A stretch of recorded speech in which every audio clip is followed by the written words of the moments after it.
नमस्कार मित्रांनो. आज आपण असाच एक उपयोगी विषय पाहणार आहोत की आपण कुठल्याही कामाला जाताना जर का ते काम एकाच खेपेत व्हायला पाहिजे असेल तर काय करायचं.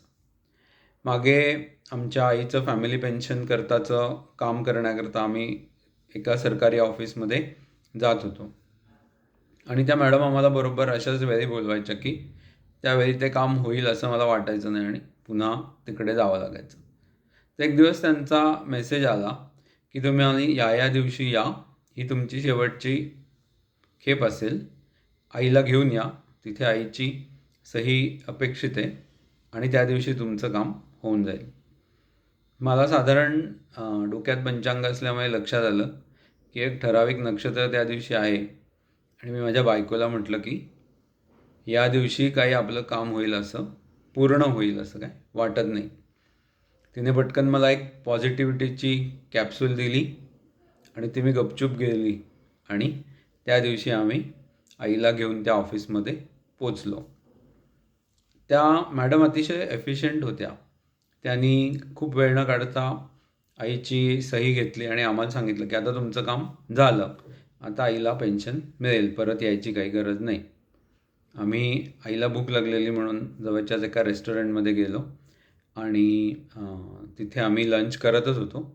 तेवढ्यात मॅडमचा फोन आला की तुम्ही जो बँक अकाउंट दिला होता, मागच्या वेळी मी तुम्हाला सांगितलं होतं की ती बँक आणि ती ब्रांच आम्ही सपोर्ट करतो, पण आता तर ती काय लिस्टमध्ये येत नाही आहे, त्यामुळे तुम्हाला तुमचा अकाउंट दुसऱ्या ब्रँचमध्ये ट्रान्स्फर केल्याशिवाय काही पेन्शन मिळू शकणार नाही.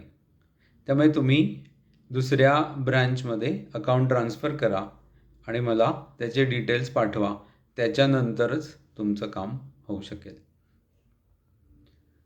तर मित्रांनो, जर आपल्याला एखादं काम एकाच खेपेत करायचं असेल तर शक्यतो पंचक नक्षत्र टाळा. पंचक नक्षत्रांमध्ये जर आपण एखादं काम करायला गेलो तर जनरली ते पूर्ण होत नाही, ते पुन्हा करावं लागतं किंवा त्यात काहीतरी राहतं जे पुढच्या वेळी आपल्याला पूर्ण करावं लागतं. पंचक नक्षत्र कुठली आहेत?